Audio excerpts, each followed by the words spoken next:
بشر پیئیں گھوڑے پیئیں سوار پیئیں اور شتر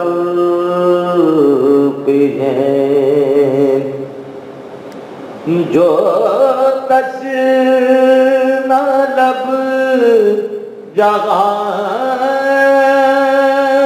کے غیر سب بے خطر پیئیں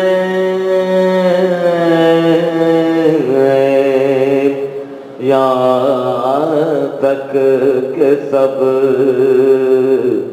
چرندوں پرندان کر پیئیں کافر بگر پیئیں تو نہ تو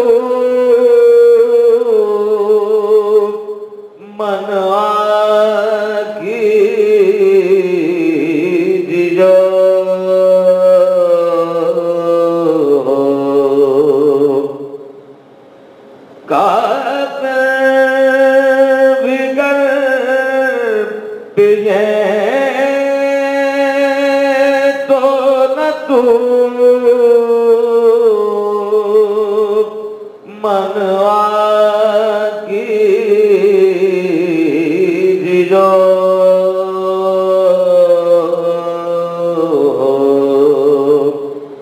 پر فاطمہ کے نار کو پانی نہ دیجیو تھا حکم یہ یزید کا نعرہ صلوات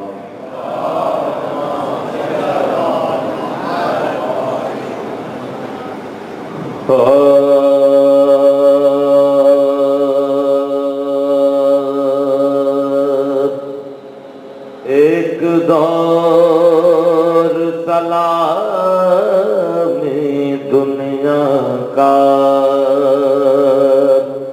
ایک دور سلامی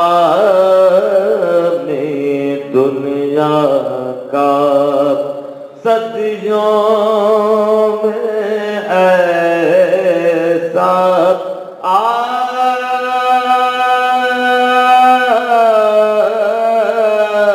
آتا ہے ایک دور سلامی دنیا کا جب کوئی پیغمبر اٹھتا ہے یا کوئی شہادت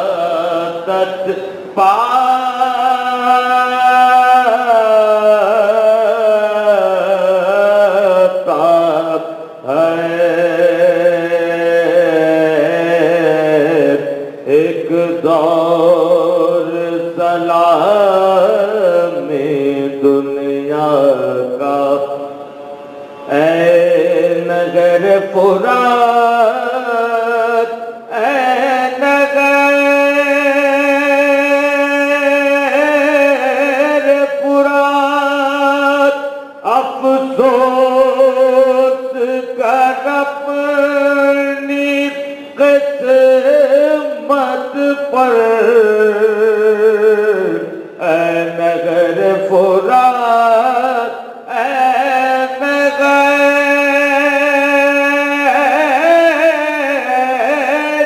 فرات افسوس کر اپنی قسمت پر کوثر کا ساقی آج تیرے ساغر سے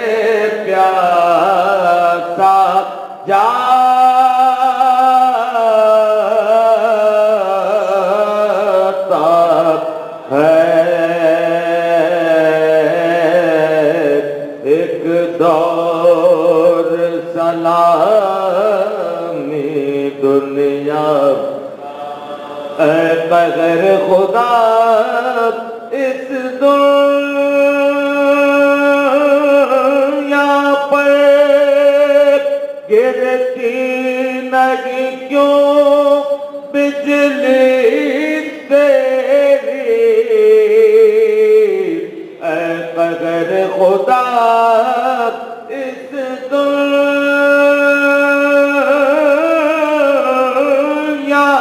پر گرتی نہیں کیوں بجلی تیری، گھر سے دور ایک پورا کنبہ جنگل میں لوٹا جاتا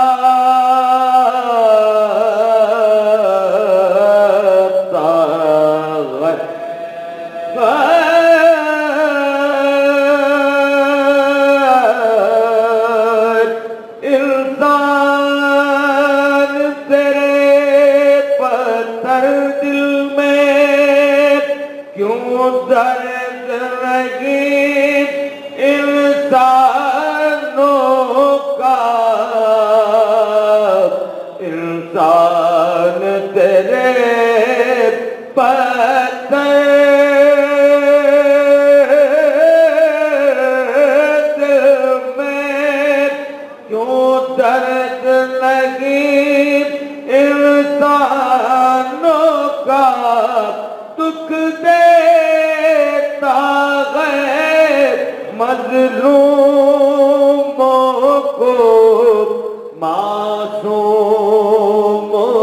کو ترساتا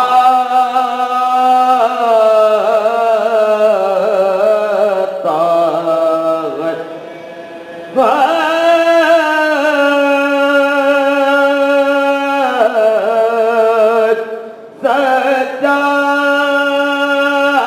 سجاد اسیر جور ہوئے، افسوس کسی نے یہ نہ کہا، سجاد اسیر جور ہوئے، افسوس کسی نے یہ نہ کہا، یہ پاؤں ستون کعبہ ہے، زنجیر کسے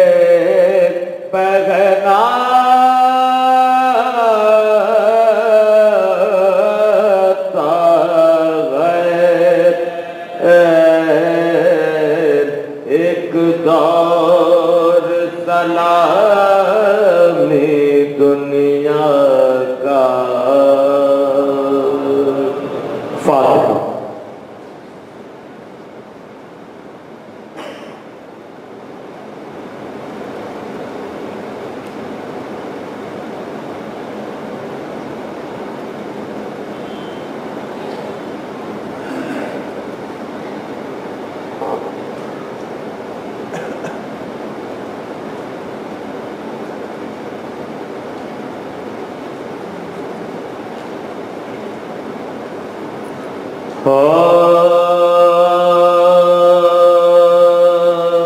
جب زخم کھا کے بنتے علی کے پہ سر گرے، جب زخم کھا کے بنتے علی کے پہ سر گرے، جلدی زمین پر تشنا جگر خون میں درد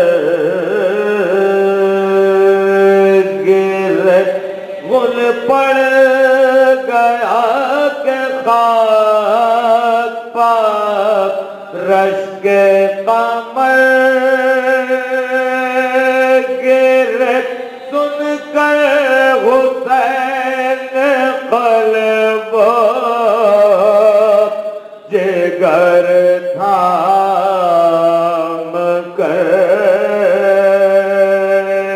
گرے عباس دل پداغ علم کھا کے رہ گئے جعفر کے پھول دشت میں مرجھا کے رہ گئے جعفر کے پھول دشت میں مرجھا کے رہ گئے باجے بجے سپاہ عدو میں جو ایک بات ڈیوڑی پا کے کہہ گئے اکبر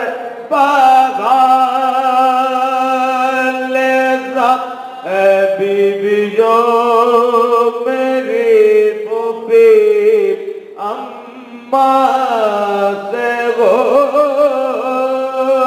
ہوشیا گرزوں سے فرق آن محمد ہوئے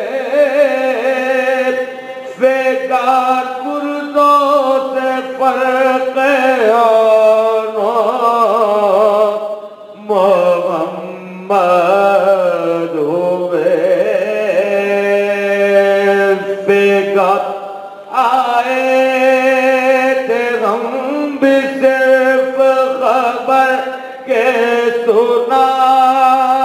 سنانے کو جاتے گئے شہر غریبوں کے لاشیں اٹھانے کو جاتے گئے شہر غریبوں کے لاشیں اٹھانے کو خیمے میں یہاں تڑپتی رہی زینب حضی لاشوں پابھانجوں کے وہاں پہنچے شاہدی دیکھا کہ غش خاک پاک دونوں وہ میں گئے جب بغتا خون بات کی طاقت ذرا نہیں بغتا خون بات کی طاقت ذرا نہیں ڈھالے گری گئے چھٹ کے دل رو کے ہاتھ سے قبضے مگر چھوٹے نہیں شیروں کے ہاتھ سے قبضے مگر چھوٹے نہیں شیروں کے ہاتھ شان گلا گلا کے پکارے شگے ہوتا مامون تار ہوش میں آؤ تو ایک ذرا کچھ خوشحال دل سناتے ہوئے جاؤ میں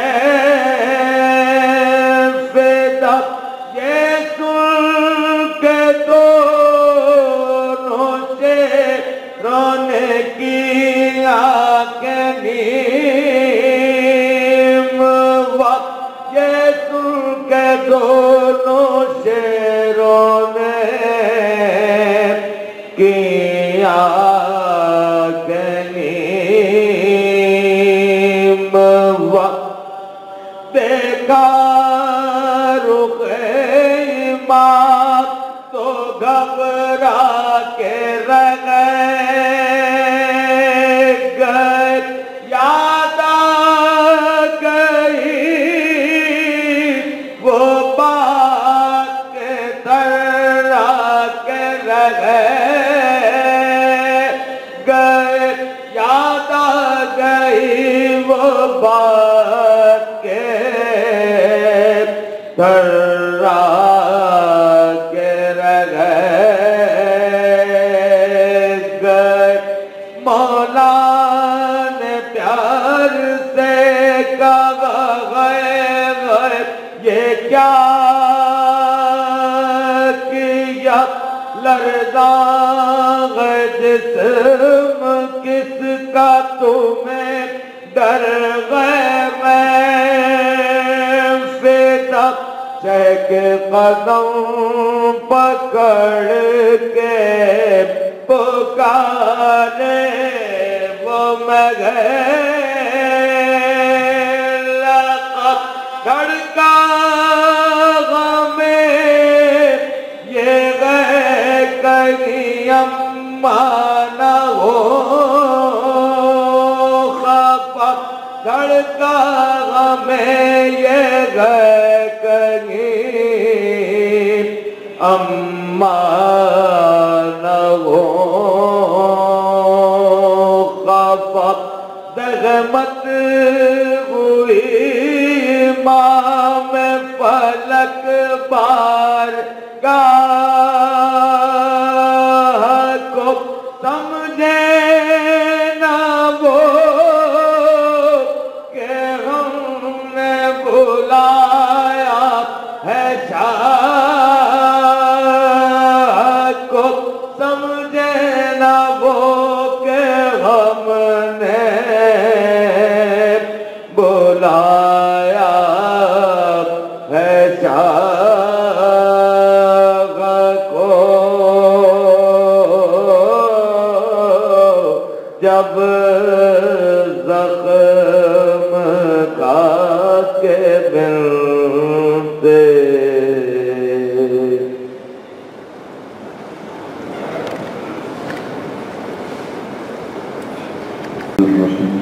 الحمد لله الذي جعل الحب مفتاح لذكره والسببا للمزيد من فضله والدليل على آلائه ونعمته والصلاة والسلام على عبده وأمين وحده وخاتم رسله سيدنا ومولانا أبي القاسم محمد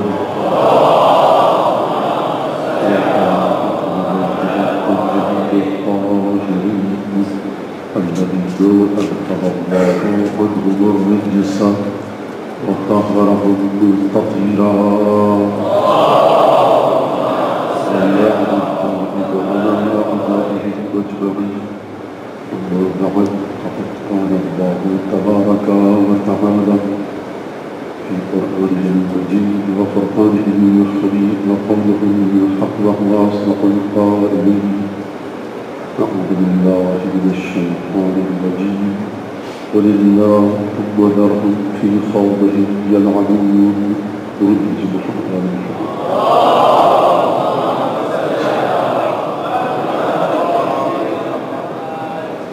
عزت گرم ولایت الہیہ اور قیامت کے تحت اس صورت کے تحت یہ آج کی چوتھی مجلس ہے اور گفتگو جو بھی ہے وہ آپ کے سامنے ہو رہی ہے. یقیناً آپ حضرات کے جو کچھ سوالات ہیں کسی نہ کسی وسیلے سے واسطے سے مجھ تک پہنچ جاتے ہیں، تو دیکھیے یقیناً یہاں پر ساری باتیں بیان بھی نہیں کی جا سکتی، موضوع اتنا وسیع ہے، اور کچھ ایسے سوالات ہوتے ہیں جو پوچھتے ہیں جس کا جواب میں دے چکا ہوتا ہوں. تو درخواست یہ ہے کہ دوبارہ سن لیں، اس کو جا کر دوبارہ برداشت کیجیے، گھر جا کر دوبارہ انٹرنیٹ وغیرہ کی سہولت ہے. کل جو ایک بات کی گئی اس سے پہلے کہ میں اس بات کو شروع کروں، یہ 5-7 منٹ آپ کے دوں گا. دیکھیے مسلسل آپ کے کانوں سے ایک لفظ ٹکرا رہا ہوگا آج کل، قیام امام حسین، قیام امام حسین. تو مجھے نہیں پتا کہ یہ کہاں سے نکل کر آیا ہے لفظ. وہ شبد کس نکلتے ہوئے کہہ رہا ہے، من کان مالنا فی مخجتا وموطنا علی لقاء اللہ نفسہ فلیرحل معنا. جو شخص تیار کر چکا ہے اپنے آپ کو خدا سے ملاقات کے لیے اور ہمارے راستے میں اپنی جان کو نچھاور کرنے کی ٹھان چکا ہے، وہ ہمارے ساتھ چلے، اور جو نہیں چلے گا لن یبلغ الفتح، اسے جیت نصیب نہیں ہوگی. عجیب فلسفہ ہے، دنیا کے تمام فلسفوں سے ہٹ کرے، حتیٰ جد امجد رسول خدا اور مولا کائنات کی جنگوں سے ہٹ کر حسین کی جنگ ہے. کبھی آپ اس جنگ کو دیکھتے ہیں تو آپ کو جنگ لگتی ہے، کبھی آپ دیکھتے ہیں دفاع لگتا ہے، کبھی لگتا ہے تبلیغ ہے. عجیب ایک چیز ہے، کیوں؟ اسی وجہ سے کہ انسان کی عقل کربلا کا جب مطالعہ کرتی ہے تو دم رہ جاتی ہے.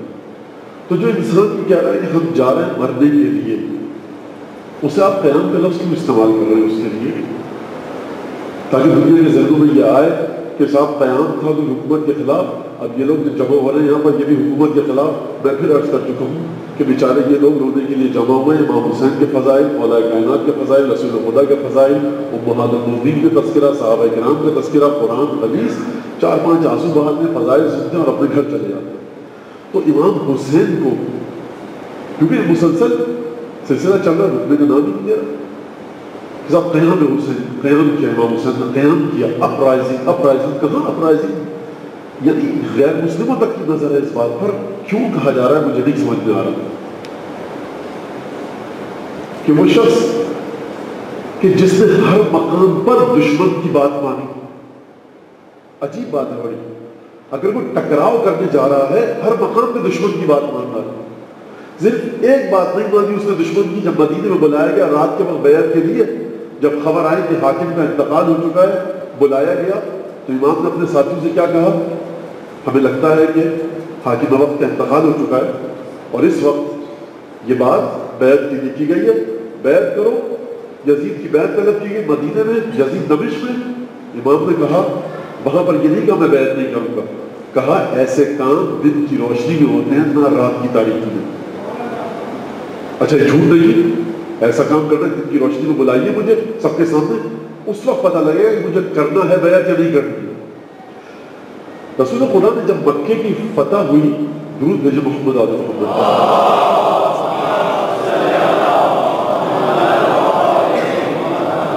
فتح مکہ کے موقع پر رسول خدا نے اعلان کیا تھا کہ بعض لوگ، اچھا جو بہت سے گناہگار تھے سب کو معاف کر دیا، لیکن 2-3 لوگوں کے بارے میں کہا تھا کہ اگر یہ خانہ کعبہ کے پردے سے لٹکے ہوئے کیوں انہیں قتل کر دینا. تو ایسی کوئی داستان یا کہانی نہیں ہے کہ رسول خدا جو آپ کرے جائیں رسول خدا ہاتھ پہ ہاتھ رکھ کے بیٹھ جائیں گے. نہیں، تلوار بنی کس لیے ہے؟ گردن کاٹنے کے لیے. لیکن کس کی کاٹی جائے؟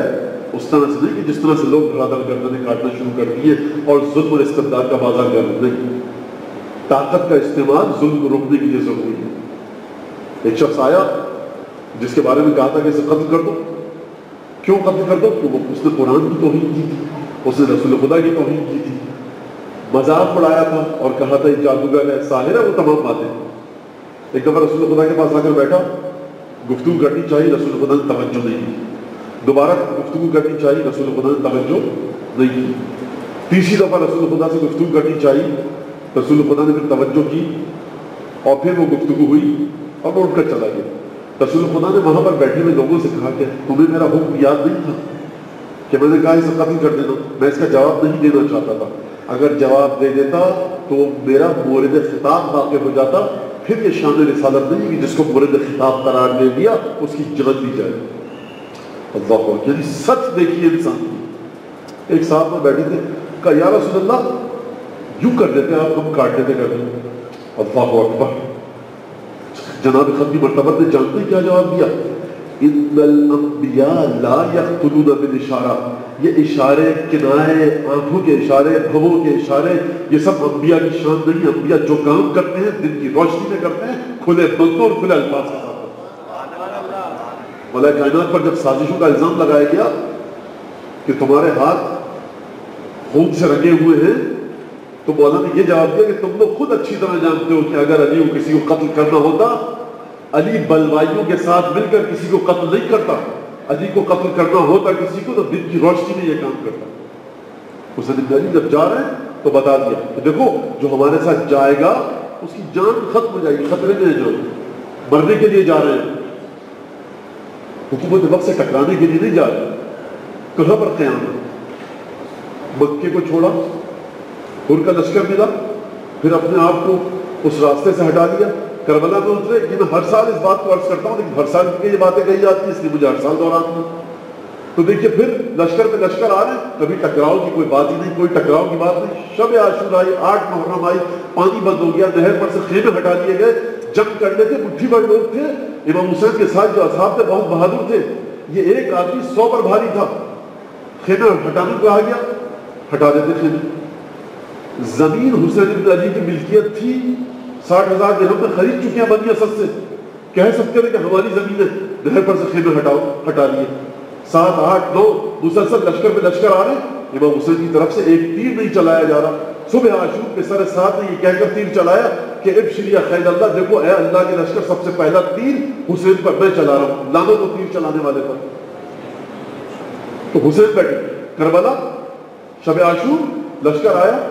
بھیا حسین کی جان کو پرفدا، جا کر دیکھو ذرا کیا کیا ہے واقعہ آپ کے سامنے. تو قیام ٹکراؤ حکومت کے ساتھ یہ کہیں پر نظر نہیں آتا سید الشہداء کی اس پورے واقعے کربلا میں. تو قیام اس وقت کہا جاتا ہے، قیام نفس زکیہ ہے، قیام عالمگیر ہے، ابو مسلم خراسانی کا قیام ہے، بنو عباس کا قیام ہے. بنو امیہ کے لیے وہ اسلام میں وہ جنگی ہیں، باقاعدہ لشکر کو جمع کیا گیا، جنگ کی گئی اور ایک دوسرے کے ساتھ گھمسان کا رنگ پڑا. یہ قیام نہیں، تو قیام کیوں کہا جا رہا ہے؟ مولانا پھر آپ بتائیے کیا ہے یہ 1400 سال سے بتایا جا رہا ہے. اب بھی اگر کوئی نہ سمجھے تو کیا ہے؟ تو عزیزان گرامی دیکھیے، ولایت الہیہ اور قیامت کے عنوان کے تحت یہ گفتگو چل رہی تھی.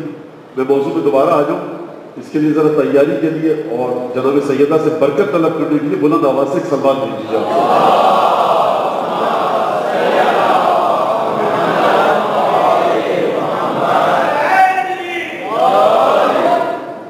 تو دیکھیے ولایت الہیہ اور قیامت.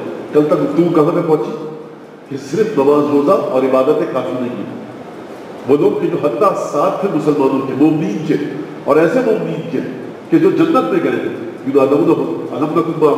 جنتیوں سے گفتگو کرنے سے پیش کیا آپ کے سامنے کہ وہ جہنم کے لوگ جنتیوں کو پکار کر کہیں گے کہ ہم تمہارے ساتھ ہیں. کہ نہیں بھائی، تم نے اپنا کام کیا دنیا میں، تم ہمارے ساتھ ہیں، نماز روزہ سب کرتے تھے، لیکن تمہارے دل میں شک آتا تھا، آرزویں آتی تھی، بری بری نیتیں تھی.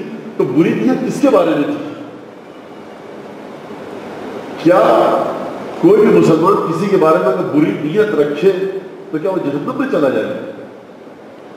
یقیناً یہ بری نیت کسی ایسی ہستی کے بارے میں تھی کہ جس کی ذات توحید سے متصل ہے، جس پر بری نظر ڈالنا، جس کے بارے میں شک لانا، جس کے بارے میں بری بات سوچنا، جس کے بارے میں برے منصوبے بنانا، جس کے بارے میں جس کے ساتھ برا سلوک کرنا ایسا ہی ہے کہ گویا خدا کے ساتھ ہی برا سلوک کیا جاتا ہے. یہ بات تو واضح ہو گئی. اب کون ہے، کتنے لوگ تھے مجھے نہیں پتا، 100 تھے، 10 تھے، 20 تھے، 5 تھے، 1 تھے، 2 تھے، مجھے نہیں پتا. لیکن یہ بات واضح کر رہی ہے کہ کوئی مسلمان کسی کے بارے میں اگر بری نیت رکھے تو بری نیت پر خدا کبھی عذاب نہیں دے گا، اور اگر عذاب دے گا بھی تو ایسا نہیں دے گا کہ تمہیں جہنم میں بھیج دے نماز روزے کے باوجود. یہ بری نیت، یہ برے اعمال، یہ بری منصوبہ بندی یقیناً ایسی منصوبہ بندی تھی کہ جو رسالت اور توحید کے کام میں روڑے اٹکا سکتی تھی. اور شاید اسی کو دیکھ کر پروردگار نے سورہ مائدہ میں کہا تھا واللہ یعصمک من الناس، حبیب گھبراؤ نہیں، یہ کام کر دیا، کار رسالت انجام دے دیا، نہ کیا کار رسالت برباد ہو گیا. اور دیکھو ان لوگوں سے گھبرانا مت، خدا تمہیں لوگوں سے بچائے گا. یہ وہ نیتیں تھی کہ جو رسول خدا کو اس بات سے روک رہی تھی کہ کس طرح سے ضمانت دی جائے کہ کار رسالت مسلسل آگے بڑھتا رہے گا، رسالت کی محافظت ہوتی رہے گی، قرآن کے حقائق کی حفاظت ہوتی رہے گی۔ پروردگار عالم نے توحید اور نبوت کے جن حقائق کو قرآن نے نازل کیا ہے اس میں کسی قسم کی آلودگی کی ملاوٹ نہ ہوگی، یہ اس کی ضمانت تھی۔ جیسے ہی پروردگار عالم نے دیکھا کہ ان کی نیتیں اب ذاتیات سے بڑھ کر رسول کے پیغام پر حملہ آور ہوں گی، توحید اب خطرے میں ہے، رسالت خطرے میں ہے، قرآن کے حقائق پر ان کی نظر ہے، ایک دفعہ جب نیت یہاں تک پہنچی تمہاری یہ نیت ہمیں منظور نہیں، تمہیں ہم جہنم میں بھیج دیں گے۔ اگر یہاں تک یہ بات واضح ہو گئی اور اس کے بعد پھر مجھ سے کسی میرے دوست نے سوال کیا کہ مولانا کل آپ نے یہ نہیں بتایا کہ یہ ولایت تو اللہ کی ہے، لیکن پھر جو بعد میں آخری ولایت اگر انسان کے پاس آئے تو کیسا ہے؟ عزیزان گرامی دیکھیے، کل میں نے اس کا جواب دے دیا تھا، لیکن میرے اس عزیز دوست نے جو پوچھا تو پھر 2-4 جملوں میں جواب دے کے آگے بڑھنا ہے اور آج کی گفتگو کو شروع کرنا ہے کہ دیکھیے میں نے کہا تھا پروردگار عالم غیب میں ہے، وہ پوشیدہ ہے، اس تک اس کی مرضی تک کسی کی نظر نہیں جا سکتی، وہ کون سا حکم کس وقت چاہ رہا ہے کوئی نہیں سمجھ سکتا۔ میں نے آج بھی عرض کیا تھا ایک مقام پر کہ دیکھیے یہ پروردگار عجیب مزاج کا مالک ہے، عجیب طور و طریقوں کا مالک ہے۔ یہ پروردگار کبھی موسیٰ جیسے ننھے منھے بچے کو اتنے سے گہوارے میں موسیٰ کی ماں کو وحی کر رہا ہے، وہ اوحا، پروردگار نے تمہارا اوحینا الی ام موسیٰ، ہم نے وحی کی پیغام بھیجا موسیٰ کی ماں تک کہ کیا کرو، ان القی فی الیم فلیلقہ الیم بالساحل، دیکھو موسیٰ کی ماں اس چھوٹے سے گہوارے کو دریائے نیل میں ڈال دو، دریائے نیل کی طغیان زدہ موجیں اس چھوٹے سے گہوارے کو لے کر کہاں پہنچا دیں گی؟ جناب آسیہ بنت مزاحم کے پاس، اور وہ موسیٰ کو اٹھا لیں گی پالنے کے لیے۔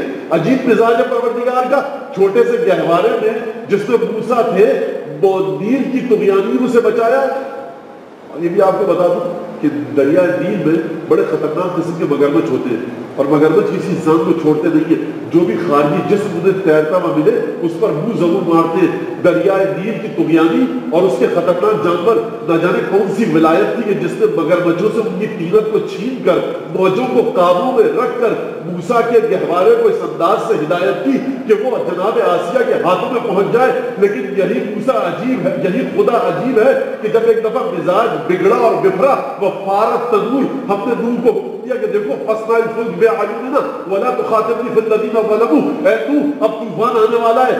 وہ موسیٰ جس کا اتنا سا گہوارہ خدا بچا کر آسیہ کے محل تک لے گیا، وہی نوح کا بیٹا جو پیغمبر کا بیٹا تھا، تنو بند طاقتور تھا، پہاڑ کی چوٹی پر چڑھ گیا، لیکن یہ موج اس کا وہاں تک تعاقب کر کے کھینچ کر لے آئی، فَقَانَ مِنَ الْمُغْرَقِينَ، ڈوب کر مر گیا۔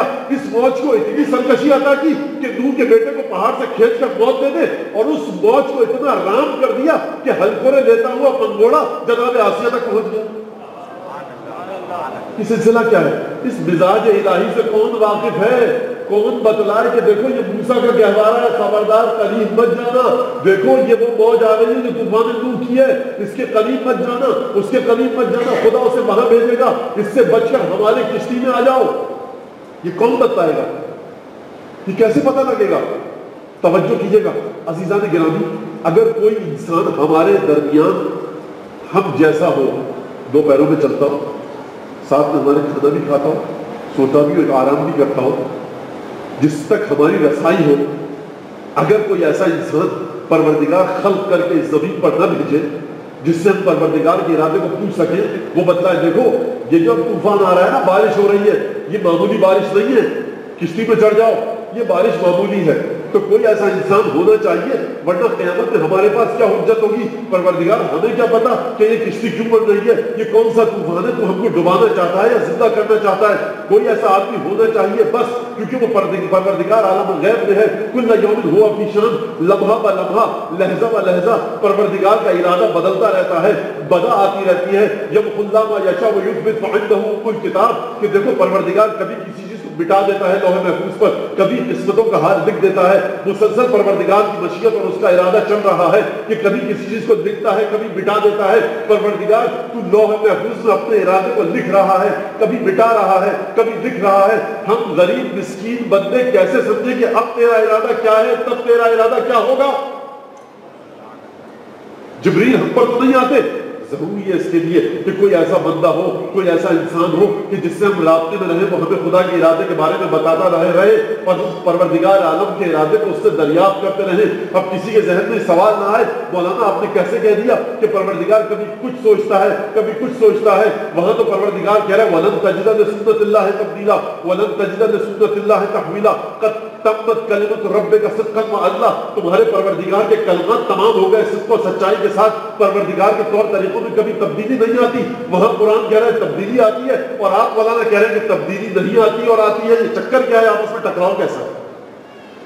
اگر آپ کے ذہن میں سوال آپ کی سمجھ میں آ گیا, دیکھیے لن تجد لسنت اللہ تبدیلا, اللہ کے طور طریقوں میں کبھی بھی تبدیلی نہیں آتی اور وہاں کہا کہ تبدیلی آتی ہے. اگر یہ دو باتیں ہیں اشارہ کر کے جو میں نے آج صبح بھی عرض کیا ایک کام پر, اس کو اشارہ کر کے آگے بڑھ جاؤں تو دیکھیے پروردگار کی سنت میں طور طریقوں میں کبھی تبدیلی نہیں آتی. یعنی کیا مطلب؟ یعنی یہ کہ پروردگار عالم, مثال تو بہت سادہ سی, اگر کوئی شخص ماں باپ کی دعائیں لے گا ترقی کرے گا. اب وہ ترقی جیسے بھی اسے ملے, ماں باپ کی دعائیں لے گا ترقی کرے گا. ماں باپ فوت ہو گئے, درود سورہ فاتحہ صدقہ خیرات کرتا رہے, ماں باپ کی دعائیں ملتی رہیں گی. جو نہیں کرے گا مشکلات بہرحال زندگی میں آئیں گی. یہ پروردگار کا اٹل فیصلہ ہے لن تجد لسنت اللہ تبدیلا. اس میں کبھی کوئی تبدیلی نہیں پاؤں گا. لیکن یہ کام آپ کریں گے یا میں کروں گا؟ اگر میں کروں گا تو مجھے فائدے ملیں گے, نہیں کروں گا نقصان ہوگا. اگر آپ کریں گے آپ کو فائدہ ہوگا, نہیں کریں گے آپ کو نقصان ہوگا. تو یمحو اللہ ما یشاء اس کے مورد میں ہے وَلَن تَجِدَ لِسُنَّتِ اللَّهِ تَبْدِيلًا. پروردگار کے جو کلی فیصلے ہیں وہاں پر کوئی تبدیلی نہیں. میں پیغمبر آخری زمانے کا بھیجوں گا ضرور, لیکن وہ مکے کے اس گھر میں پیدا ہوگا کہ جہاں فسق و فجور ہے, نجاست اور غلاظت ہے, یا اس گھر میں پیدا ہوگا کہ جہاں عبد المطلب کی بہو اور عبد المطلب کا بیٹا ہے. اب یہ پروردگار کی مشیت کا تقاضا ہے کہ وہ کس گھر میں محمد مصطفیٰ کو نازل کرے. نازل کرنا ہے, فاطمہ زہرا کو دنیا میں آنا ہے. ابو جہل اور ابو لہب کی نسل سے جناب سیدہ نعوذ باللہ آئیں گی, یا ختمی مرتبہ جیسی ہستی کی نسل سے جناب سیدہ آئیں گی. یہ پروردگار نے. تو اس کے لیے یہاں پر کوئی شخص ہونا چاہیے کہ جو ہم کو بتلائے کہ کون سا کام کس وقت کیا جائے کہ وہاں پر جا کر اس کا اثر ہو. کون انسان ہو کہ جس کے بارے میں آپ کو بری نیت نہیں رکھتی. اب اگر ولایت الہیہ اور قیامت کا یہ تعلق کسی حد تک آپ کی سمجھ میں آ گیا تو آج کی گفتگو کو مجھے شروع کرنے دیجیے. اس سے پہلے ذرا سلوات پڑھیے تاکہ پوری تیاری کے ساتھ ہم آج کے موضوع میں داخل ہو سکیں.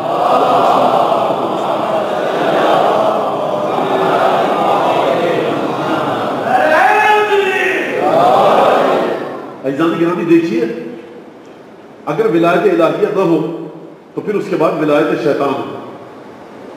اگر ولایت شیطان ہے تو یہ ولایت الہیہ کا ولایت شیطانیہ کے ساتھ تعلق کیا ہے, یہ ٹکراؤ کیا ہے؟ اگر ولایت الہیہ ہٹ جائے گی جہاں سے یقیناً ولایت شیطان آئے گی تو یہ انسان کا وجود کتنے مرحلوں پر ہے, انسان کا وجود کن کن مقامات سے گزر کر آتا ہے, انسان کا وجود کن کن جگہوں سے مقامات سے ولایت الہیہ کی آغوش میں آتا ہے, ولایت شیطانیہ سے فرار کرتے ہوئے نکلتا ہے. وہ وقت یاد سے سورہ اعراف کا کہ دیکھو جب ہم نے اس اخرج ربکم, جب تمہارے پروردگار نے من بنی آدم من ظہورہم ذریاتہم, کہ جب پروردگار نے ان کی صلب میں سے ان کی پشتوں میں سے سب کو نکال کر کھڑا کیا, جسے عالم زر کی اصطلاح کے نام سے یاد کیا جاتا ہے. قرآن میں یہ لفظ نہیں ہے, یہ علماء نے اصطلاح رکھی ہے. ہم نے پوچھا تھا, کیا پوچھا تھا؟ پروردگار نے فرمایا الست بربکم, کیا میں تمہارا پروردگار نہیں؟ سب نے کہا قالوا بلا. یہ وہ فطرت تھی کہ جس پر کسی چیز کی آمیزش نہیں تھی, کوئی ملاوٹ نہیں آئی تھی, کوئی آلودگی نہیں آئی تھی. جب تم ہماری بارگاہ میں تھے, علم الہی میں تھے, ہم نے پوچھا تمہارا پروردگار کون؟ تم نے کہا پروردگار تو ہے. لیکن جب اس دنیا میں آئے, تم جیسے ماحول میں پلے بڑھے, تم جن دوستوں کے ساتھ اٹھے بیٹھے, جو معاشرہ تمہیں نصیب ہوا, پھر اس کے بعد گرد آ گئی. اس معاشرے سے پہلے اور عالم زر کے درمیان بھی ایک مقام ہے. وہ کیا ہے؟ وہی جو میں نے زیارت وارث کا ٹکڑا عرض کیا تھا, كنت نورا في الاصلاب الشامخة والارحام المطہرہ.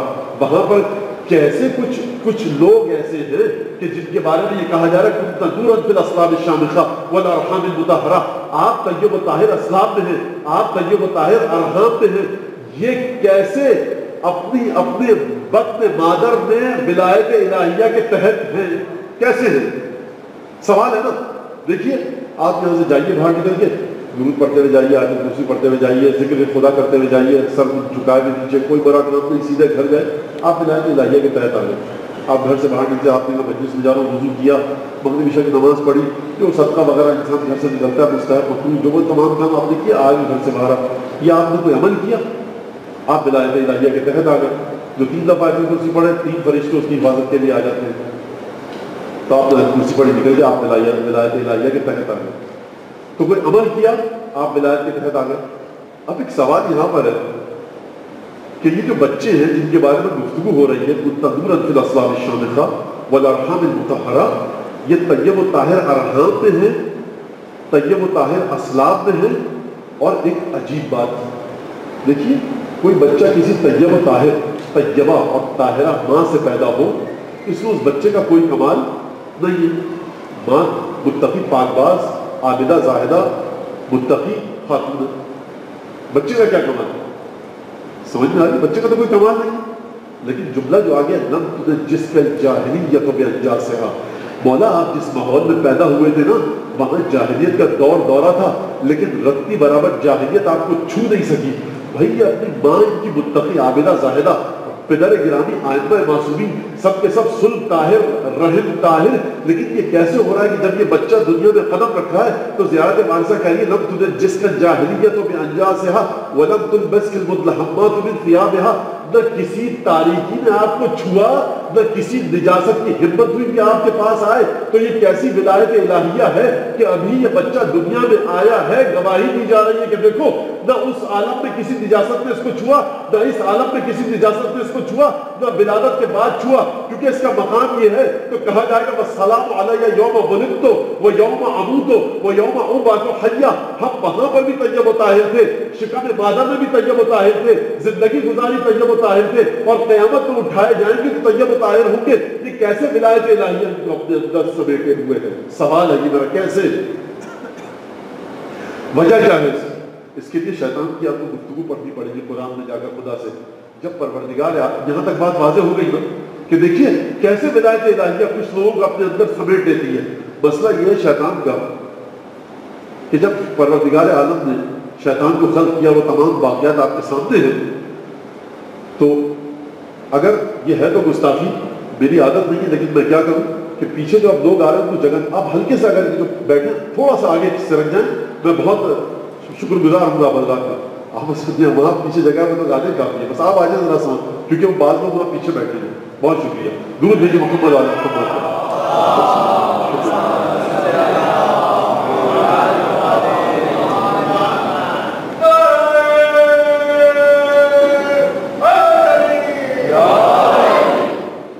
تو دیکھیے پروردگار عالم جب شیطان کو خلق کیا تو ایک عجیب, اب شیطان کی ولایت تو سمجھیے, اور پروردگار کی ولایت خود بخود سمجھ میں آ جائے گی. جب پروردگار نے شیطان کو خلق کیا تو شیطان نے کہا اسجد لمن خلقت طینا. یہ تقریباً شیطان عجیب, کیونکہ قرآن جیسی کتاب میں آ گیا ہے نا, تو اس ملعون کا ذکر ہمیشہ ہر مجلس میں ہوتا ہے, کیا کیا جائے. تو اگر کسی کا کہیں ذکر زیادہ ہو رہا تو یہ مت سمجھیے بڑی اس کی عزت ہے. تو یہ اس کا قرآن میں اس کا ذکر, اور وہ ہمیں سمجھنا ہے وہ ہے کیا مخلوق. پروردگار نے کہا سجدہ کرو آدم کو, کہا کہ آج جو لمن خلقت طینا, یہ ہر سال تقریباً آتا ہے, لیکن یہ والی جو آیت ہے میرے خیال سے گزشتہ سالوں میں نے نہیں پڑھی, کیونکہ یہ جو ہے اس آیت میں جہاں شیطان کا ذکر ہے, اس کی ولایت میں پروردگار نے بہت خوبصورتی کے ساتھ بیان کیا. آج جو لمن خلقت طینا, پروردگار اس کو سجدہ کرو جسے تم نے مٹی سے خلق کیا ہے. ارأیتک لئن اخرتنی الی یوم القیامہ.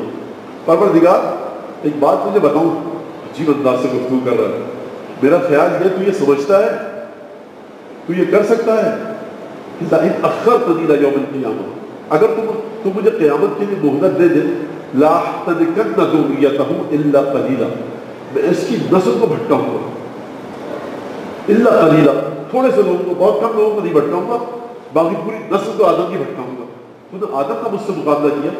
پروردگار نے کہا دوسرے فخرج منہا مذموما مدحورا, نکل جاؤ ذلت کے ساتھ ہماری بارگاہ سے جاؤ. پھر پروردگار نے کہا واستفزز منہم, اس کی نسل کو پکار لو بصوتک واجلب علیہم بخیلک ورجلک, وَشَارِكْهُمْ فِي الْأَمْوَالِ وَالْأَوْلَادِ وَعِدْهُمْ وَمَا يَعِدُهُ الشَّيْطَانُ إِلَّا غُرُورًا.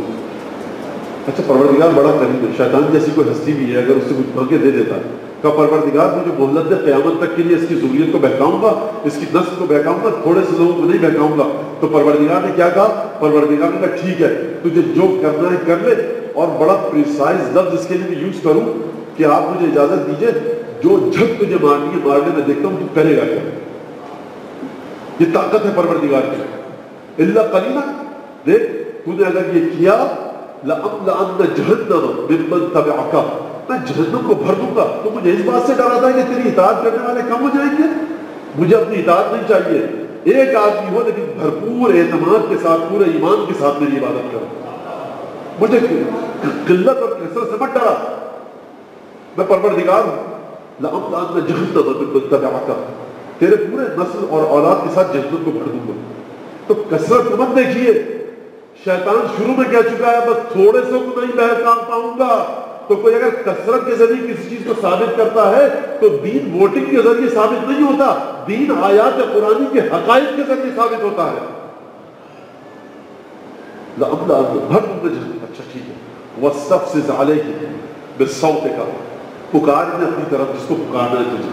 وَأَجْلِبْ عَلَيْهِمْ بِخَيْلِكَ وَرَجِلِكَ، اپنے پیادوں کے ساتھ اور گھڑ سواروں کے ساتھ، پورے لاؤ لشکر کے ساتھ ان پر حملہ کر، کھینچ لے اپنی طرف. ٹھیک ہے، سادہ سا ترجمہ کر رہا ہوں، اپنے پورے لشکر کے ساتھ جا اور تو جس کو چاہتا ہے آدم کی نسل میں سے حملہ کر اور کھینچ کر لا. وَشَارِكْهُمْ فِي الْأَمْوَالِ وَالْأَوْلَادِ، اور ان کے مال میں اور ان کی اولادوں میں شرکت کر. اولاد میں شرکت کیسے ہوگی؟ بہت توجہ، یہ وہی مقام تھا کہ جہاں تک میں آپ کو لانا چاہتا تھا. دیکھیے اولاد کی ابتدا کہاں سے ہوتی ہے؟ آپ کہیں کہ جب سے بچے کے رونے کی پہلی آواز آئی. یہ تو آج کی سائنس نے غلط ثابت کر دیا. جیسے ہی روح پھونکی گئی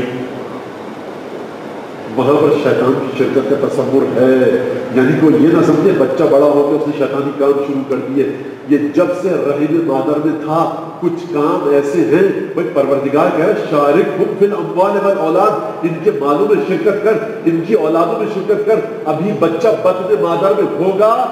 یہ بات قرآن کی روح سے ثابت ہے کہ کچھ بچے ایسے ہوں گے اور ہیں اور آتے رہیں گے کہ جو ابھی بطن مادر میں ہوں گے لیکن اپنی باپ کی اولاد بھی ہوں گے اور شیطان کی اولاد بھی ہوں گے.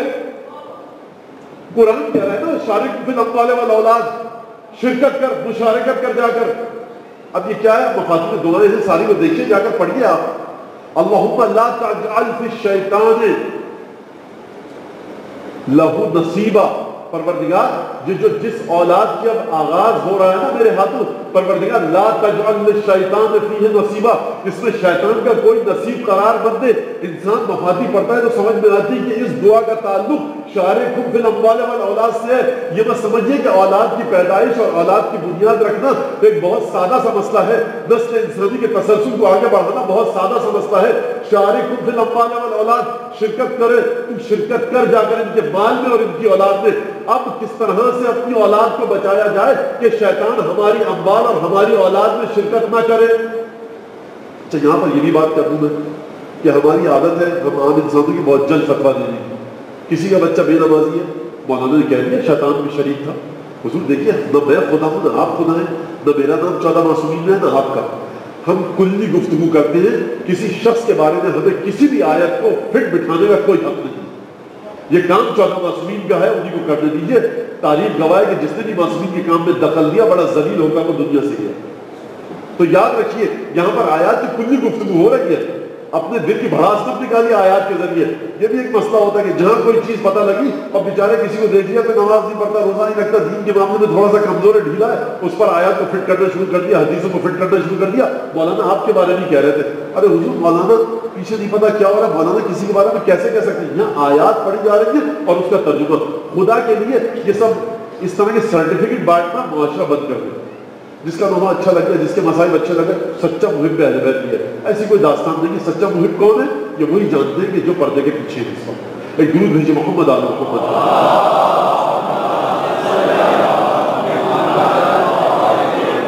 اگر شیطان شرکت کرتا ہے تو کیسے بچایا جائے؟ کیسے بچایا جائے؟ کس طرح سے بچایا جائے؟ شیطان شرکت کرتا ہے، اچھا سا اب زندگی کا لمحہ کیا ہے، زندگی کے مراحل کیا ہیں؟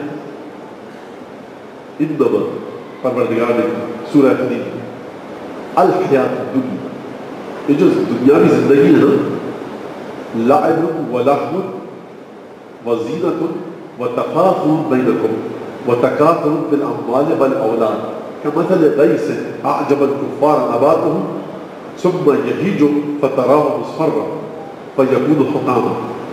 عجیب مثال دی پروردگار. تو دنیاوی زندگی جو ہے تم لوگ دیکھ لو اے انسانوں، یہ دنیاوی زندگی کی مثال کیا ہے کہ جب بچہ پیدا ہوتا ہے تو کھیل تماشا لعب ہے، لہو ہے، کھیل تماشے میں گزارتا ہے. پھر زینت ہے، ذرا سا بڑا ہوتا ہے کپڑے کی پسند، کپڑے اس طرح سے پہنوں، بال اس طرح سے کٹواؤں، خوشبو والی یوز کروں، یہ سب آتے ہیں. زینت و تفاخر بینکم.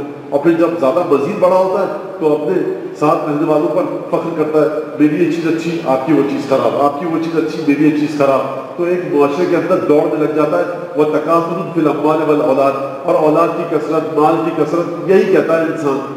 کمثل غیث اعجب الکفار نباتہ، یہ اس گھاس کی طرح ہے، اس بارش کی طرح ہے کہ جب برستی ہے اور اس کے بعد جب برسنے کے بعد جب ہرا سبزہ اگتا ہے، اعجب الکفار نباتہ ثم یہیج، اور اس کے بعد لہلانے لگتی ہے، فتراہ مصفرا، اور لہلانے کے بعد جب سبز ہوتی ہے تو زرد ہوتی ہے، ثم یکون حطاما، اور اس کے بعد سوکھی گھاس میں تبدیل ہو کے فنا ہو جاتی ہے.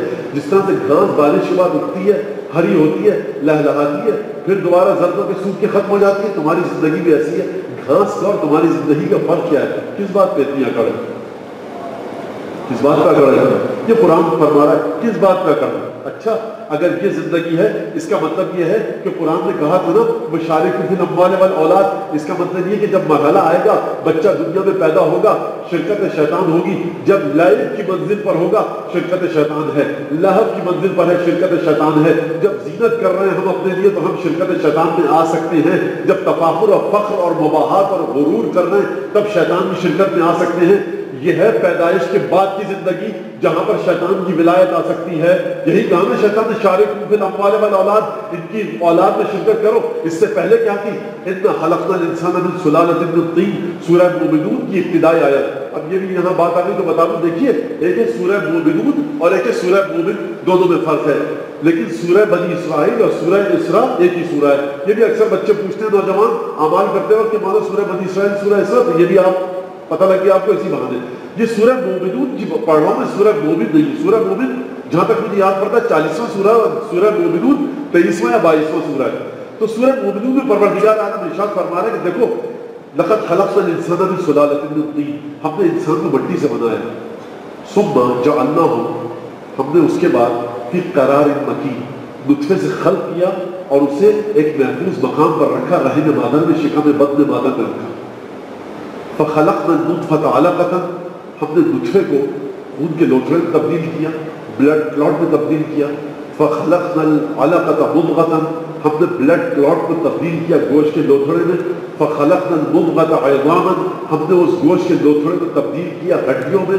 فکسونا العظام لحما، جب ہڈیوں کا مرحلہ پورا ہو گیا تو ہم نے اس کے اوپر گوشت چڑھایا اور اس پر کھال چڑھائی. فتبارک اللہ احسن الخالقین، بہت بابرکت ہے اللہ جو بہترین خلق کرنے والا ہے. میں کہوں گا پروردگار تو اس انسان کی خلقت کے بعد اپنی تعریف کر رہا ہے.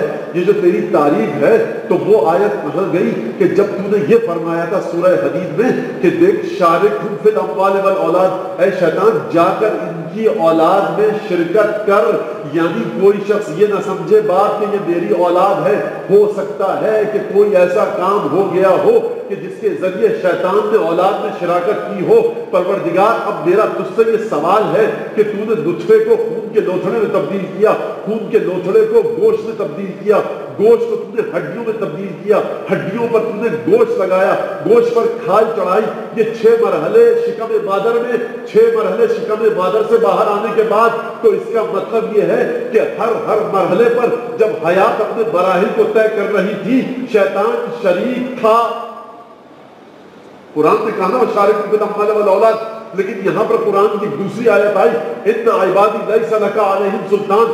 دیکھ شیطان میرے کچھ بندے ایسے ہیں، اچھا یہ بات بھی غلط کی میں نے، کچھ کا لفظ نہیں آیا تھا، میرے بندوں تک تجھے سلطان النکرہ آیا ہے، الف لام نہیں آیا۔ اس کا مطلب یہ کہ میرے جو بندے ہوں گے نا اس پر شیطان تو ذرہ برابر بھی ولایت نہیں رکھتا۔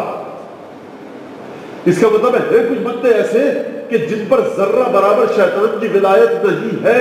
یہ کون بندے ہیں؟ ان بندوں کو سمجھنا ہے تو جا کر وہ جو کل آیت پڑھی تھی اطیعوا اللہ واطیعوا الرسول واولی الامر منکم، اگر اللہ اپنی اطاعت کے ساتھ رسول کی اطاعت کو لا رہا ہے اور رسول کی اطاعت کے ساتھ اولی الامر کی اطاعت کو لا رہا ہے تو اولی الامر کو ڈھونڈنا ہے تو بادشاہت کے تخت پر مت ڈھونڈیے، دیکھیے کہ کون شیطان کے تسلط میں ہے، کون شیطان کے تسلط سے باہر ہے۔ اور اگر کوئی بات آئے گی تو رسول خدا نے صرف ایک حدیث کہی ہے، دیکھو من اطاع علی فقط اطاعنی، جس نے علی کی اطاعت کی اس نے میری اطاعت کی۔ یا رسول اللہ یہ کیا کہہ رہے ہیں؟ یہ علی ابن ابی طالب وہ ہے کہ نہ شکم مادر میں، نہ روز الست، نہ زندگی کے بعد کبھی بھی شیطان کی شراکت میں شریک نہ تھا۔ علی میرا وہ بندہ ہے کہ جس پر شیطان کی کوئی سلطنت نہیں، علی میرا وہ بندہ ہے کہ جو شیطان کی ولایت سے آزاد ہے۔ یہ پروردگار کی ولایت الہیہ کے تحت ہے۔ یہ آخر ہوا تو کب ہوا؟ یہ علی پر اللہ کی ولایت قابض اور حاکم ہوئی تو کب ہوئی؟ جا کر پڑھیے، جا کر ہجرت کا قصہ، وَمِنَ النَّاسِ مَن يَشْرِي نَفْسَهُ ابْتِغَاءَ مَرْضَاتِ اللَّهِ، انسان کو اس کا نفس اور روح چلاتی ہے۔ اگر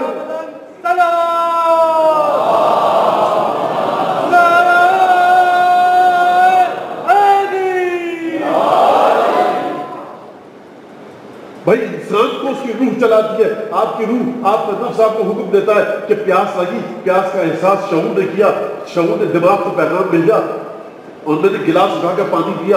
اب اگر میرے دماغ میں کوئی خلل آ جائے خدا نخواستہ، جسم میں پانی کی کمی ہو جائے گی، میں گلاس کی طرف ہاتھ نہیں بڑھاؤں گا۔ الزامر جنہیں ہو جاتا ہے انہیں پیاس لگ رہی ہوتی ہے، پانی پیتے ہیں پھر بھول جاتے ہیں، پانی پیتے ہیں پھر بھول جاتے ہیں۔ اس کا مطلب کیا ہے کہ روح اور نفس آپ کو چلاتا ہے۔ حضور جب روح اور نفس علی ابن ابی طالب کا پروردگار نے علی سے خرید لیا تو اب یہاں پر شیطان کی ولایت کا کوئی تصور ہی نہیں ہے۔ اور میں آگے بڑھ کر ایک بات مزید کہہ دوں کہ یہ تو ہمیں اور آپ کو سمجھانے کے لیے خدا نے آیت بھیجی، ورنہ وہ بچہ کہ جس کے لیے دیوار کعبہ شق ہو جائے، وہ بچہ کہ جس کے لیے دیوار کعبہ شق ہو جائے اور مادر گرامی یہ کہے کہ یا رسول اللہ جس طرف آپ جاتے ہیں یہ بچہ مجھے مجبور کر رہا ہے کہ میں آپ کا احترام کروں، پورے 1.5 لاکھ صحابیوں میں، صحابیوں کی زیادہ سے زیادہ تعداد 1.5 لاکھ ملتی ہے، پورے صحابیوں میں کوئی صحابی ایسا نہیں، یہ بہت واضح بات کہہ رہا ہوں، کہ جس کے بارے میں کرم اللہ وجہہ کا لفظ ہے۔ یہ وہ فضیلت ہے کہ جو کسی صحابی کو نہیں ملی سوائے علی بن ابی طالب کے۔ تو بھائی علی کے چہرے میں کون سی ایسی چیز تھی کہ تمام صحابہ کرام کو چھوڑ کر خود صحابہ، محدثین، تابعین، تبع تابعین، مفسرین سب جب علی بن ابی طالب کے بارے میں کہتے ہیں تو کہتے ہیں کرم اللہ وجہہ، بھائی سب کے چہروں کی خدا عزت کرے، تمام صحابیوں کے چہروں کی خدا عزت کرے۔ ہے کچھ اس صحابی کے چہرے میں بات جو میرے چہرے میں نہیں، جو آپ کے چہرے میں نہیں ہے، کہ اس چہرے میں بات، یہ اس چہرے میں بات کیا ہے؟ اس چہرے میں بات یہ ہے کہ جو تمام محدثین نے جس بات کو ذکر کیا، النظر الی وجہ علی عبادہ، علی کے چہرے کی طرف دیکھنا عبادت ہے۔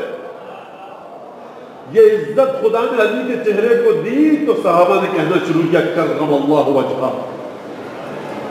تو یہ جو میرے بندے ہیں اس کا مطلب یہ ہے ان عبادی لیس لک علیہم سلطان، میرے بندوں پر تجھے کوئی سلطنت حاصل نہیں، میرے بندوں پر۔ دیکھیے شیطان اور خدا کی گفتگو کے فرق کو سمجھیے۔ شیطان نے کیا کہا تھا؟ قلیلا لا تذکرن ذریتہ الا قلیلا، میں اس کی پوری نسل کو برباد کر دوں گا، گمراہ کر دوں گا، تھوڑے سے لوگوں کو بس۔ پروردگار نے کیا کہا؟ ان عبادی لیس لک علیہم سلطان، میرے بندوں پر تیرا کوئی زور نہیں چلے گا۔ اچھا مجھے نہیں پتا میں منتقل کرنے میں کامیاب ہوں میں نہیں، شیطان نے قلت کا لفظ استعمال کیا تھا، پروردگار کو کہنا چاہیے تھا وہی جو میرے بندے ہیں نا قدیم، ان پر تیرا کوئی زور نہیں چلے گا۔ خدا نے کہا میرے بندوں پر تیرا کوئی زور نہیں چلے گا۔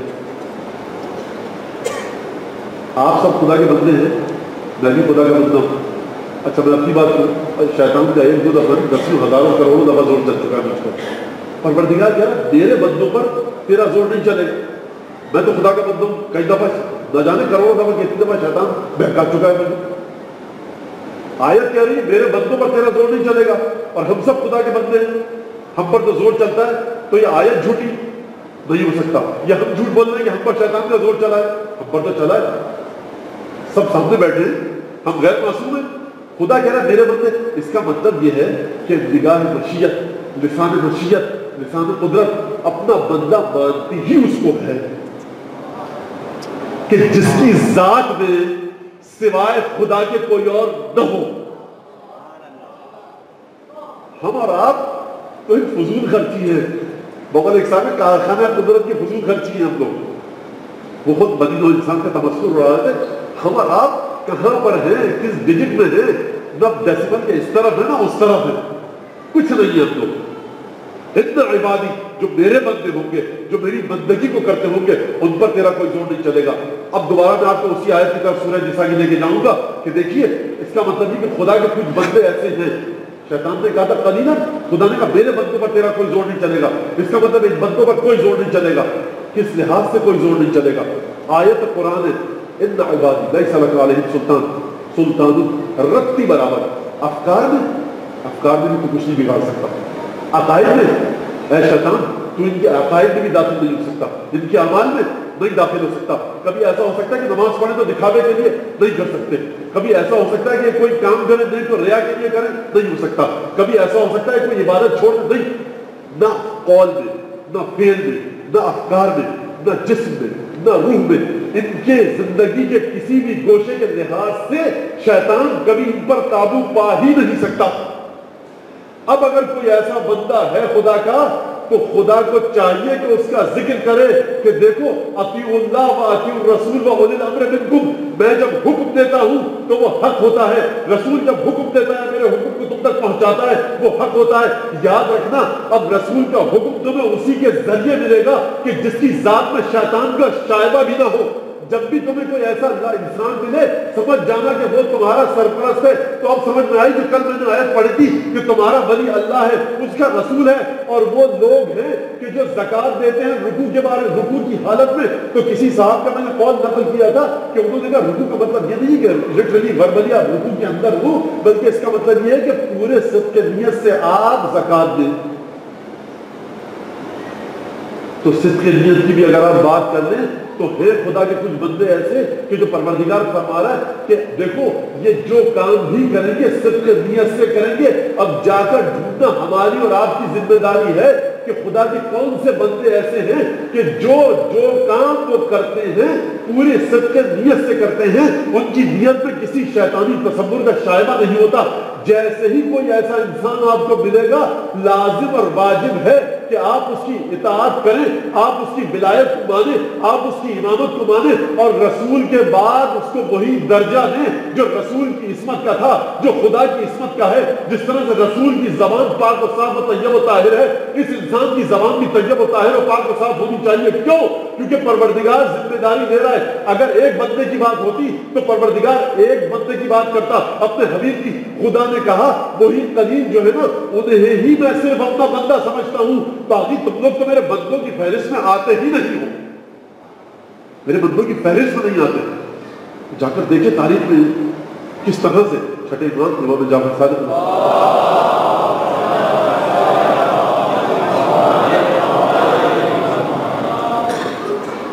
پوچھا گیا معمولی سی بہت حدیث ہے.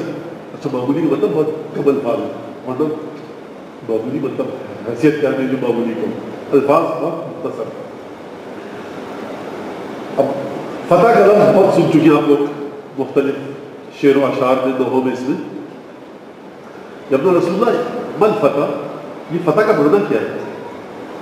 ایک شخص نے اگر پوچھا، کہا کہ تم جو ہم سے پوچھنے آئے ہو پہلے یہ بتاؤ تم کیا سمجھتے ہو؟ مولا فتح کا مطلب جوان ہے، فتح کا مطلب جوان. کہا کہ نہیں، فتح کا مطلب ہے مومن جس کا ایمان بہت آخری درجے پر.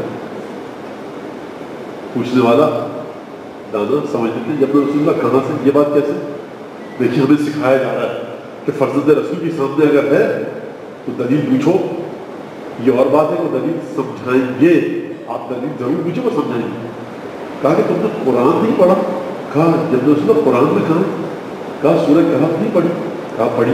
اب اچھا، اب یہ بڑی عجیب بات ہے کہ بڑے بڑے فقہاء علماء آتے تھے اپنے دور کے، مولانا سے گفتگو کرتے تھے، جب رسول اللہ یہ کہاں سے آپ نے کہہ دیا؟ کہا قرآن میں۔ تو قرآن تو رات دن پڑھتے ہیں۔ بھائی آپ قرآن پڑھتے ہیں رات دن، مسئلہ وہی ہے کہ آپ ولایت الہیہ کے تحت اگر قرآن پڑھیں نا، جب تک ولایت شیطانیہ کے تحت رہ کر قرآن پڑھیں گے تو اللہ دینا یتلون حق کا تلاوت نہیں والی بات تو نہیں ہوگی کہ آپ تلاوت کا حق ادا کر سکیں۔ کہا رسول اللہ ہم نے تو قرآن پڑھا، اس نے تو نہیں۔ کہا سورہ کہف نہیں پڑھی؟ کہا کہ پڑھیے، اس میں تو کچھ نہیں۔ اچھا آپ کم سے کم یہ کہیے کہ مولا مجھے نہیں یاد آ رہا، آپ بتائیے آپ کس کے سامنے کھڑے ہو رہے ہیں جس کا علم خضر کے علم کو فنا کر رہے ہیں، آپ اس کے سامنے کہہ رہے ہیں وہاں تو کچھ نہیں ہے، اوقات دے کے بات کرو بھیا۔ کہہ رہے انہم فتیۃ آمنوا بربہم فزدناہم ھدی۔ تم نے کیا اصحاب کہف کے بارے میں لفظ نہیں پڑھا خدا کا؟ انہم فتیۃ، یہ وہ جوان تھے، نوجوان کہ آمنوا بربہم، کہ جو اپنے پروردگار پر ایمان لائے، فزدناہم ھدی، ہم نے ان کی ہدایت کو مزید بڑھا دیا۔ کہا ہاں جب رسول اللہ یہ آیت تو ہے، آپ بھی نہیں سمجھے؟ کہا جب رسول اللہ سمجھائیے۔ کہا ان میں کچھ ایسے تھے جو 50 55 45 سال کے تھے، ادھیڑ عمر تھے، خدا جوان کہہ رہا ہے، تو کیا خدا کو عمر کی تمیز نہیں ہے؟ جوان کہہ رہا ہے، مجھے نہیں سمجھ میں نہیں آیا۔ کہا خدا کہہ رہا ہے انہم فتیۃ آمنوا بربہم، یہ اپنے ایمان کی وجہ سے ہم ان کو جوان کہہ رہے ہیں۔ جس شخص کا ایمان پختہ ہو وہ جوان ہے۔ اچھا، الفتح المومن، مومن کیا ہوتا ہے؟ آپ نے بہت آسان لفظ ہے، ایمان رکھنے والا۔ اس شہر میں 1.5-2 کروڑ مومن ہیں الحمدللہ، ایمان رکھتے ہیں سب، لا الہ الا اللہ محمد رسول اللہ سب پڑھتے ہیں۔ لیکن ایمان ایک الگ مرحلہ ہے، اور ایک مرحلہ ایمان کا کہ خدا کی ذات پر ایمان۔ یہ خدا کی ذات پر ایمان آپ نے مولانا سب کو نہیں۔ دیکھیے الفاظ اور معانی جب اپنے ارتقائی درجات کو طے کرتے ہیں اور فینومینا جب اپنی اسینڈنگ آرڈر میں بڑھتا ہے تو بالکل ڈفرینٹ ہو جاتا ہے۔ اگر ایک بچے کو آپ کہیں گے کہ تم 3 کے ذریعے تقسیم کرو 10 کو، تو وہ 3 کو تقسیم کرے گا، 10 کو تقسیم کرے گا 3 کے ذریعے، اور 3 پوائنٹ کچھ تک کر سکے گا وہ، اور کہے گا یہ تقسیم ہو گیا۔ لیکن اگر آپ کیلکولیٹر کے ذریعے کریں تو 3 پوائنٹ شاید 6-7 ڈیجٹ آ جائیں۔ اس کا مطلب کیا؟ وہی تقسیم جو سیدھی سادھی تھی جب آپ نے کیلکولیٹر کے ذریعے کی تو پریسیشن اس کی باریکی بڑھ گئی۔ تو مقولات فینومینا جب اسینڈنگ پاور میں جاتے ہیں، اسینڈنگ آرڈر میں جاتے ہیں، تو اپنے معانی کو کچھ عجیب انداز سے دکھاتے ہیں۔ مومن بہت سادہ سا لفظ ہے، خدا پر ایمان۔ اچھا خدا پر ایمان، خدا پر ایمان کا مطلب یہ ہے کہ انسان کسی بھی طاقت کو، کسی بھی چیز کو خاطر میں نہ لائے۔ وہی حضرت ابراہیم کا طریقہ تھا۔ جبریل آیا، کہا اللہ کا حاجت ہے کوئی حاجت؟ کہا کہ ہے لیکن تجھ سے نہیں۔ کہا پھر اسی سے بات کرو۔ کہا علمہ بحالی احسن من سوالی، کہ میرا سوال کرنے سے کہیں بہتر اس کا علم ہے جو میری حالت کے ساتھ۔ ابھی حضرت ابراہیم کا لیول ہے، میرا لیول تو قطعاً یہ نہیں۔ جنگ ہو رہی ہے، علی بن ابی طالب تلوار چلا رہا ہے، دشمن کے ساتھ لڑ رہے ہیں، تلوار ٹوٹ کے گر گئی۔ اس نے کہا یا علی، اب یہ تو میں نے کہہ دیا یا علی، اس نے کہا ہم نہیں سہتا، اے شخص جو مجھ پر حملے کر رہا ہے، میرے پاس تلوار نہیں ہے، دہتا ہوں، مجھے تلوار دے۔ علی بن ابی طالب تلوار پھینک دی۔ اچھا اس نے تو ایک جملہ کہا تھا، اس کو کیا پتا تھا کہ یہ نتیجہ نہیں مل جائے گا؟ اس نے تلوار اٹھائی، کہا یہ کیا کیا؟ اب تو نہتا ہو گیا۔ کہا تو نے مانگا ہم نے دے دی۔ کہا میں تیرا دشمن ہوں؟ کہا تو دشمن تھوڑی دیر پہلے تھا، بعد میں تو ساحل بن گیا۔ اچھا سوال ہے، یہ نعوذ باللہ اگر کوئی فوجی کرے تو کمانڈر اس سے کیا کہے گا؟ تم نے کتنی بے وقوفی کی حرکت کی۔ لیکن مسئلہ میں نے کہا نا کہ فینومینا، مقولات، اعمال جب مختلف درجات طے کرتے ہیں تو اپنی حقیقت کو تبدیل کر دیتے ہیں۔ علی فتح ہے، جنگ احد میں یہ لقب مل چکا، لا فتح الا علی۔ اب علی نوجوان نہیں ہے، یہ 32-33 سال کے بھرپور کڑیاں ایک مرد ہیں، لیکن یہ مومن ہے۔ کیا مطلب؟ تلوار مانگ رہا ہے نا، جس خدا نے مجھے زرا کے بغیر بچایا اور تلوار کے بغیر بھی بچائے گا، یہ لے پکڑ میری تلوار۔ اس نے تلوار اٹھائی، حملے کے بجائے کیا کیا؟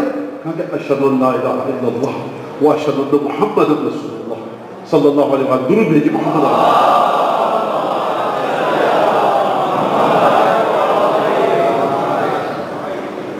تو دیکھیے معصومین کو معصومین کے ذریعے سمجھیے. اگر آپ ہم امامے والوں نے معصومین کا شائبہ تلاش کرنے کی کوشش کریں گے نا بڑی معصوم مایوسی ہوگی. علی بن ابی طالب کو ڈھونڈنا ہے، نہج البلاغہ میں ڈھونڈنا. خبردار جو کسی غیر معصوم کی ذات میں معصوم کو ڈھونڈنے کی کوشش کی، جا کر ڈھونڈنا ہے علی بن ابی طالب کو. نہج البلاغہ کی جملوں میں ڈھونڈیے. جا کر ڈھونڈنا ہے علی بن ابی طالب کو 21 رمضان کو ڈھونڈیے. بیٹا حسن ابن ملجم کے ساتھ ہاتھ ڈھیلے کر دو، مجھے دے رہا ہوں دودھ کا شربت، اس کو بھی دیا یا نہیں دیا؟ وہاں جا کر ڈھونڈیے. معمولی بات نہیں ہے. عام آدمی کو معصوم کو مت ڈھونڈیے. تو یہ ولایت الہیہ جس طرح سے ہر مرحلے میں پروردگار عالم نے کہا کہ شیطان شریک ہے. اب نتیجہ پیش کر دوں آپ کے سامنے کہ جب نطفے سے خون کا لوتھڑا بنا، خون کے لوتھڑے سے گوشت کا لوتھڑا بنا، گوشت کے لوتھڑے سے ہڈیاں آئیں، ہڈیوں پر کھال چڑھائی گئی.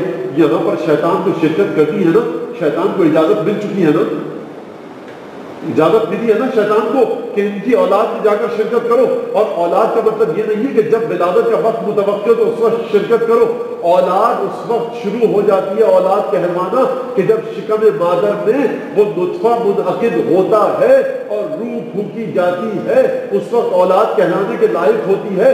اب اس پروردگار کے عدل سے، لطف سے، کرم سے، رحم دلی سے بعید ہے کہ وہ شیطان کو تو شکم مادر میں جا کر اولاد میں شرکت کی اجازت دے دے، لیکن اس کے مقابلے میں اپنی ولایت کے کسی کارندے کو نہ بھیجے.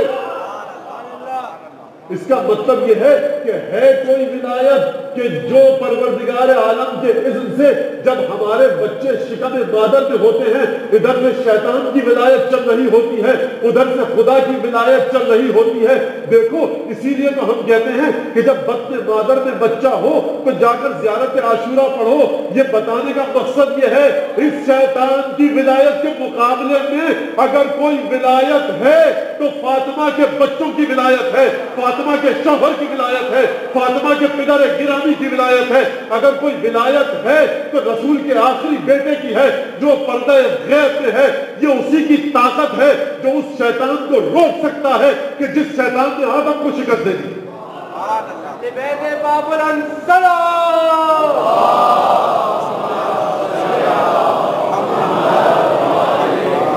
بھائی ایک کے بعد دوسرا مرحلہ آ رہا ہے. شیطان کی ولایت ہے. پروردگار ہم کہہ سکتے ہیں کہ ہمارے بچے غیر صالح نکالا ہے، فرض کیجیے ہم شیطان خدا سے کہہ سکتے ہیں خدایا شیطان کو تو کھلی چھٹی دے دی، اس کے مقابلے میں کس کو خلق کیا؟ پروردگار کہا ہم نے نہیں کہا تھا کہ اولی الامر کی اطاعت کرنا. پروردگار ہم تو سمجھتے تھے کہ اولی الامر ہمارے صدر اور وزیر اعظم صاحب ہیں، آپ سمجھتے تھے جائیے اطاعت کیجیے ان کی. اچھا یہ مطلب نہیں کوئی سیاسی بات کر رہا ہوں بھیا، خدا کے لیے میں مثال دے رہا ہوں. وہ اپنی حکومت کریں، بالکل محترم، ووٹ سے آئے ہیں، آئینی طور پر ان کا حق ہے. میرا قطعاً سیاست کی طرف جانے کا ارادہ نہیں، نہ میری کوئی سیاسی کوئی نظر ہے. ہماری سیاست اس وقت ہوگی جب ہمارے آخری حجت جناب امام زمانہ علیہ السلام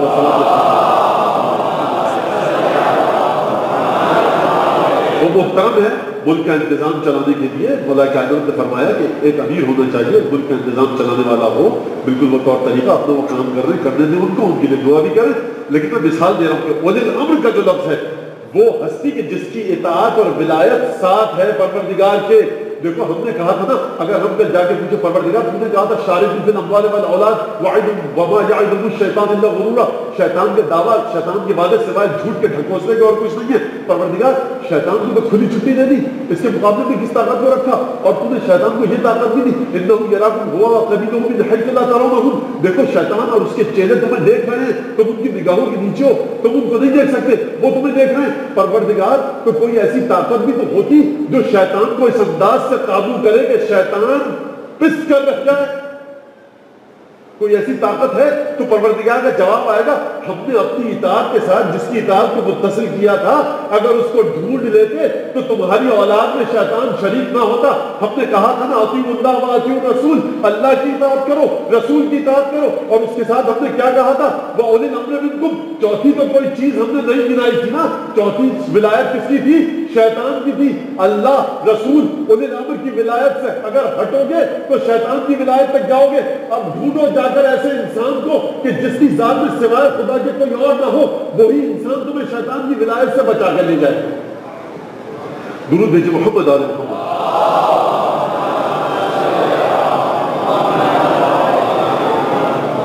ایک دفعہ درود.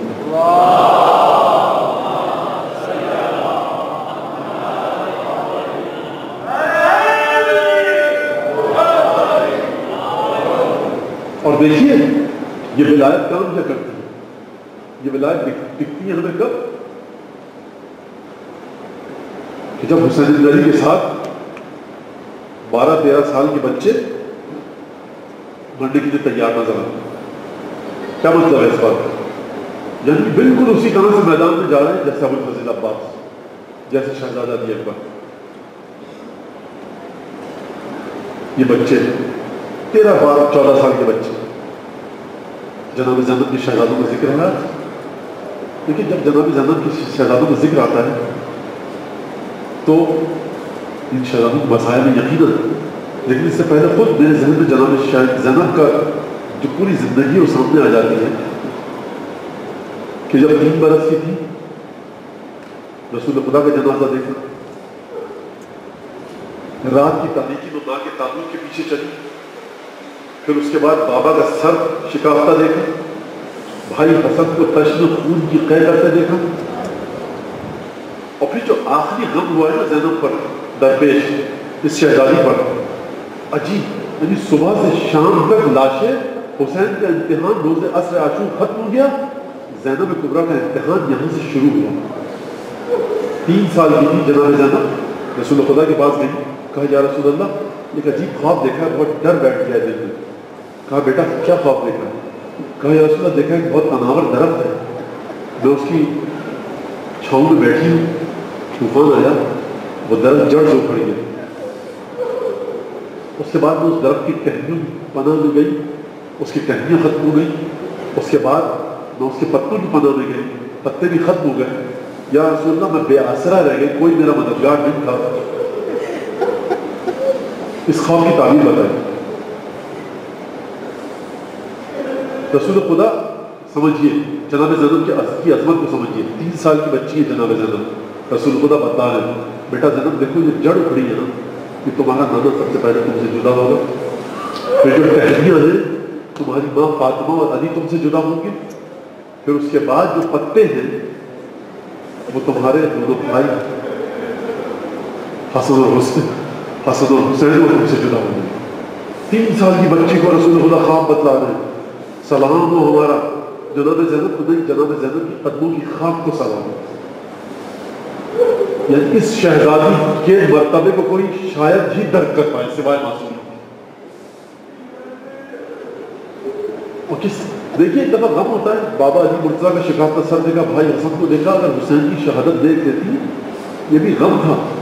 لیکن پورے واقعات سامنے ہیں جناب زینب کے، اور جناب زینب کی عظمت کی دلیل یہ ہے کہ اتنے کٹھن اور کڑے حالات سے گزرنے کے بعد جب دوسرے دن کوفے میں خطبہ دیا ہے تو نہ زبان لڑکھڑائی تھی، نہ ہاتھ، نہ جسم پر راشا تاری تھی. بس ایک دفعہ دونوں شہزادے آئے مادر گرامی سے اجازت لینے کے لیے، اور اس کے بعد مامو جان کی طرف گئے، حسین سے اجازت لی. 2 حملے ہوئے تھے روز عاشور جو تاریخ میں ملتے ہیں، حملہ اولا اور حملہ ثانی. بعض شہزادے پہلے حملے میں شہید ہو گئے اور بعض لوگ دوسرے حملے میں. بنی ہاشم نے جو حملہ کیا تھا وہ حملہ ثانیہ تھا. یہ بچے آئے، ماموں سے اجازت لی. اب میرا دل کہتا ہے کہ حسین بن علی نے کہا ہوگا کہ بچوں جاؤ اپنی ماں سے اجازت لے کر آ جاؤ. کچھ عجب نہیں کہ بچوں نے کہا کہ ماں نے ہی تیار کر کے آپ کی طرف بھیجا. ذبح فرزند پہ راضی با ارادہ تو نہ تھی. اسماعیل بھی جب ذبح کے لیے لے کر گیا، جمیل مظہری فرماتے ہیں ذبح فرزند پہ راضی با ارادہ تو نہ تھی، ہاجرہ صبر میں زینب سے زیادہ تو نہ تھی. ارے اسماعیل ایک چاند سا بیٹا تھا، زینب نے اپنے بیٹے بھی قربان کیے. 18 بھائیوں کے جنازے دیکھے، کون سے بھتیجے؟ علی اکبر جیسا بھتیجا، قاسم جیسا بھتیجا اور عباس جیسا بھائی. ایک دفعہ یہ دونوں بچے گئے میدان میں میرا دل کہتا ہے ابو الفضل عباس نے گھوڑے پر سوار کیا ہوگا، یہ بچے گئے آگے بڑھ کر انہوں نے حملہ کیا۔ عزیزان گرامی طریقہ یہ تھا کہ پہلے پہلوان مقابلے پر آتے تھے، بچوں نے مقابلہ کیا، مقابلہ کافی دیر تک چلتا رہا، لیکن اس کے بعد لشکر نے حملہ کیا اور ان ننھے بچوں کو اپنے گھیرے میں لے لیا۔ کہیں سے تلوار کے زخم لگے، کہیں سے نیزے آئے، کہیں سے تیر آئے۔ آپ جانتے ہیں نا کئی پہر کی پیاس ہے، شہزادوں پر پیاس کا غلبہ بھی ہے، پسینہ بہ چکا ہے، اب خون بہنا شروع ہوا۔ اب ان ننھے شہزادوں کے ہاتھ میں تلوار نہ سمجھی۔ یہ شہزادے کون ہیں؟ علی مرتضیٰ دنیال ہے تو جعفر طیار دنیال ہے۔ بس ایک دفعہ گھوڑے پر سبل نہ پائے، یہ میرے شہزادے گھوڑے سے زمین پر گرے۔ مجھے نہیں پتا کہ انہوں نے گھوڑے سے گر کر اپنی ماں کو آواز دی یا اپنے بابو کو آواز دی۔ بس ایک دفعہ حسین بن علی کے پاس ان کے جنازے لائے گئے۔ حسین بن علی نے گنج شہیدہ میں جا کر ان بچوں کے جنازے رکھ دیے۔ ہمارا سلام ہو شہزادی زینب پر۔ تاریخ میں نہیں لکھا کہ زینب اپنے بچوں کے جنازے پر آئے۔ ہاں جب عصر عاشور آئی، عصر عاشور گزری، 11 محرم کا دن آیا، ظہر کی اذان کے وقت قافلہ کربلا سے کوفے کی جانب رواں ہوا۔ بیویوں نے اپنے آپ کو ناکوں سے گرا دیا، ہر بیوی اپنے شہید کو اپنی باہوں میں لے کر ماتم کر رہی تھی۔ لوگوں نے دیکھا ہوگا کہ 2 جنازے ایسے تھے جو لاوارث تھے، ارے جن کا کوئی وارث نہ تھا۔ جب پوچھا گیا ہوگا کہ یہ جنازے کس کے ہیں تو شاید کسی نے جواب دیا ہو، ارے ان کی ماں وہ معصمہ ہے جو حسین کے کٹے ہوئے گلے سے گفتگو کر رہی ہے۔ ارے بھیا حسین اب ہم کوفے کی جانب جا رہے ہیں، ارے خدا حافظ بھیا۔ ان بچوں کی ماں وہی غمزدہ خاتون ہے جو حسین کا ماتم کر رہی ہے۔ ہمارا سلام ہو شہزادوں پر کہ اپنے شہزادوں، ارے تمہاری ماں نے جب تمہیں خدا کے راہ میں دے دیا تو پھر پلٹ کر جنازوں کی جانب بھی نہ دیکھا، ارے اپنے بھائی کا ماتم کیا۔ سوکھی رگوں کا بوسہ لے کر زینب کوفے کی جانب روانہ ہو گئی۔ اللہ رحمت اللہ علیہ قل الظالمین وسعالم الذین ظلموا ينقلب ينقلبون اللهم كل ملك الحجة بن الحسن صلواتك عليه وعلى آبائه في هذه الساعة وفي كل ساعة هنيا وحافظا وقائدا ناصرا ودليلا معينا حتى تسكنه أرضك طوعا وتمتعه فيها طويلا. اللهم تقبل منا إنك أنت السميع العليم وتب علينا إنك أنت التواب الرحيم. واكفنا ما همنا برحمتك يا أرحم الراحمين بجاه محمد وآله الطيبين. درود بجاه محمد على محمد.